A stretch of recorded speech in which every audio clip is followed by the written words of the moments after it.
G'day, how are you? Have you got a low light event coming up which you need to shoot? Or you're just wondering how you would if you did? Well, stick around because I got the physical setup, the technical setup, and the theoretical setup coming right at you. Okay, recently I shot a 21st in town. Here are some of the photos here. And it actually came out really, really well, as far as I thought, and also the clients were really, really happy. But the thing was, the place was pitch black dark. It was just so dark. Have a look at this. It's just incredible to see how dark it was, and yet we can produce the photographs like this. Now, I'm not a classically trained photographer by any stretch of the imagination, but these are the things that worked for me, and maybe you might be able to incorporate them into your photography too. Okay, the first thing is the physical setup. My primary camera was the body. I had a fast lens. I had the fastest possible lens that I could on that camera. I then had the Godox TT350C. It's actually a low-powered or a lower-powered speedlight flash for mirrorless cameras. But the thing is that you don't need a high-powered flash in this position because you're not going to use the flash in the highest power.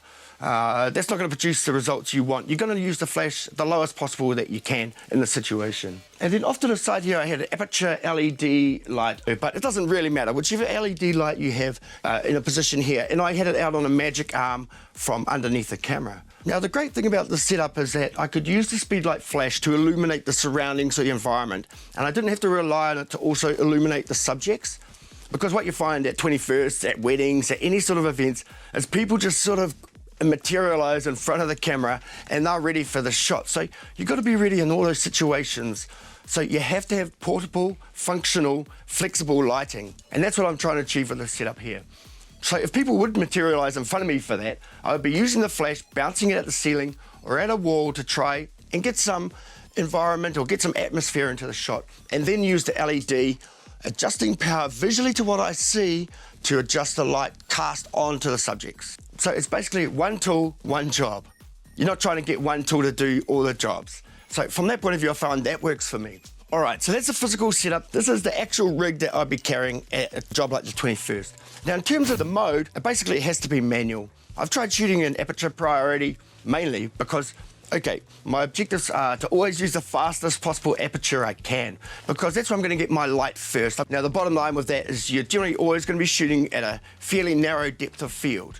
And you have to take that into consideration, of course, because it will affect some of those portraits where you might need depth of field to bring other elements into focus that might not necessarily be at your fastest possible aperture. So back to the point, I find that using aperture priority or shutter priority tends to give the camera the options to automate the other functions. And the last thing you want is all your photos to be taken at ISO 12,800 or higher. And they're just really, really hard to deliver to the client. So I always have it set in manual mode. The downer to that is you're much more susceptible to knocking or adjusting your settings unintentionally. So you do have to be really vigilant about that and keep an eye on them from time to time. It is okay every now and again to knock the dials and change the settings a wee bit, but you do have to look to see whether you're still in the range of your exposure. So make sure you don't lose those shots. So the mode is manual. When it comes to metering, I just use evaluative metering. There's some conjecture over if you use single point autofocus, which I'll come to. In fact, it ends up spot metering anyway. And that's kind of the experience I get because I do use single point autofocus in these kind of events. The wider fields of autofocus are too unpredictable and it can take too long to get your point of focus. So I always use single point autofocus. I generally have it set dead center in the frame, and I usually shoot on one shot where possible. Unless there's a lot of dynamic action, in which case I'll change to servo, but mainly in one shot because regardless of how the autofocus systems are these days, the old principle of focus and recompose still really holds true in these kind of situations because the autofocus itself even struggles. It's just so dark and you're trying to meter off a completely black scene. You're trying to focus off a completely black scene. Your camera has a real hard time of it. So I use single point autofocus smack bang in the middle where I'm going to get the most focused of light possible into the lens, and that's where I get my focus, and then I can recompose the shot. If you want to place your subject somewhere else in the frame, you can do that. But bear in mind your autofocus is going to take a massive hit in the dark. On your speed light in some flashes, and also if you have the LED option, of course you are casting some light to make the autofocus a little bit easier. But forget the face detect and the eye detect and the multi-zone AF. because they are too unpredictable. There's so much happening in the frame, the camera can easily get confused. And because these situations are often quite dynamic, in a second, you can lose your shot. All right, so I already mentioned aperture. I always have it the fastest as possible. Remember though, if you need to stop that aperture down to bring more into focus or more depth into focus, maybe for a group shot, then you can never just adjust the aperture in isolation. You have to adjust one of the other settings. If you stop down your aperture, you have to slow down your shutter as well, or you have to boost your ISO. You can't just stop down your aperture because you're locking off that light, and all of a sudden you're making the dark scene darker. So always remember never to work a setting in isolation. If you change one, change another to balance it out. You're looking to right the ship and keep everything nice and balanced in your exposure. As far as ISO is concerned, I manually choose the ISO. I generally lock that in.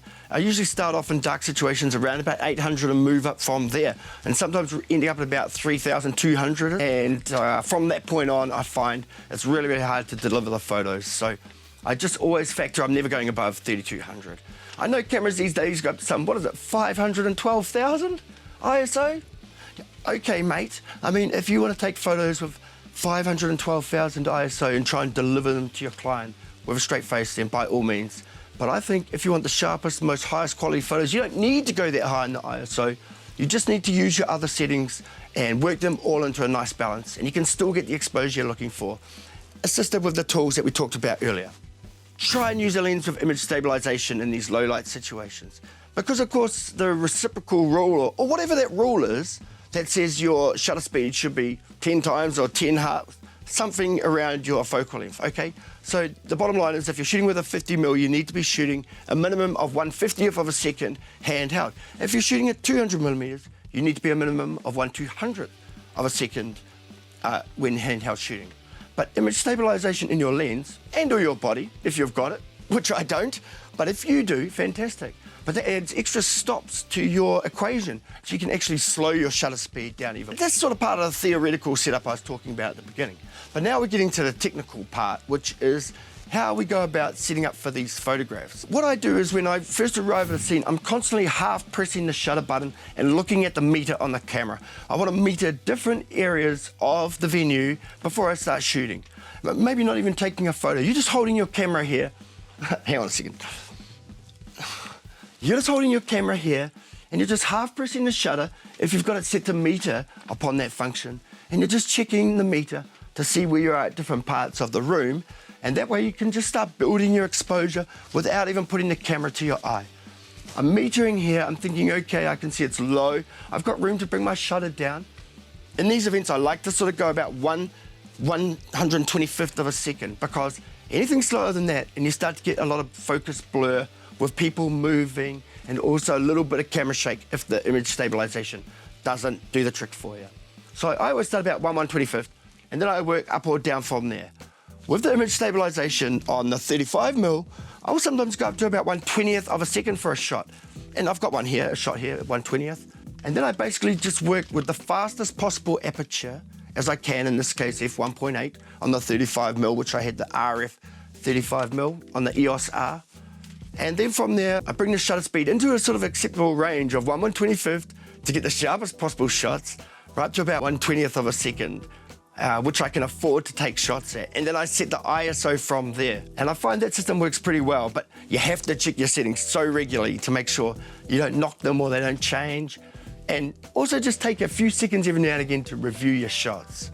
Now, I always find as soon as I press the review button on my camera, something sparks up right here.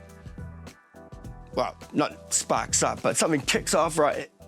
Well, it could be a game, could be anything, but anything. Some sort of action happens, and it's completely the wrong time to have your head down looking at your camera. And you know what a photographer with their head down looking at their camera, while all the action's happening, looks like? Hey, probably not the right photographer. Okay, and then you got things like white balance. I just use auto white balance because I shoot in RAW, and that brings me on to the biggest point is to shoot RAW. It just gives you a lot more, well, pays not to get into a false sense of security here, but it does give you a lot more latitude than what a JPEG does, or any other type of compressed file in camera gives you. After the shoot, that is to say, in Lightroom or Photoshop, you've got a lot more information to work with, and you can save some pretty dead photos Okay, so we talked about the mode, we talked about metering, we talked about shutter, ISO, aperture, white balance, shoot raw. You gotta shoot raw. You have to shoot raw for these events. We talked about focus. Okay, widest possible aperture. Remember, if you change your aperture, if you stop down, adjust your shutter or your ISO, you have to. Otherwise you're gonna lose your exposure. Yeah, I just work to the highest possible ISO I can that I'm confident to deliver. 1600, happy days. 3200, I'm like, starting to get in a dodgy realm. 6400, I just can't deliver a photo with ISO 6400. All right, beautiful. Okay, that's terrific. And now having said all that, pretty much the last thing I want to leave you with is just a sense of not every photo is going to be fantastic. If you look at this photo here, this is the final result of a scene I was trying to capture. And basically of the birthday boy and his mother at the front with the whole crowd celebrating the moment.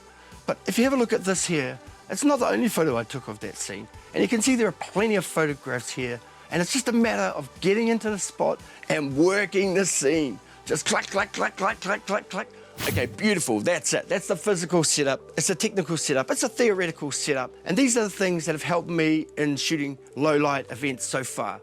I'm sure I'm going to improve and get better and find out more tips, and I'll look forward to sharing those with you too. And in the meantime, if you've got any tips, let me know, because what can I say? I can use the tips. I am happy to learn more. I want to learn more. I want to be real good at this, and I want you to too. Hey, on that note, I'll leave it. Subscribe if you want to, please. We're coming out of Wellington, New Zealand, so it could be a different perspective. If you've got any questions, fire away. Otherwise, please like the vid, and I'll catch you next time.